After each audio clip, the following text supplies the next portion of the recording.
Mest bulsam Hemmini unutsam Yegane sayemge Yılınsam yığılsam Mest bulsam Hemmini unutsam Yegane sayemge Yılınsam yığılsam Yüleyduk kimler mest bop yıkılsam Açık damaka şurap tıkılsam Bir vapanın ışkıdı tüncüsam Izdısam baktım kavaktın tıpılsam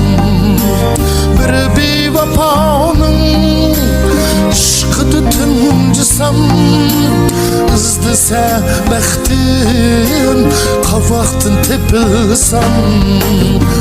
Mest bulsam Hemmini unutsam Yegane sayemge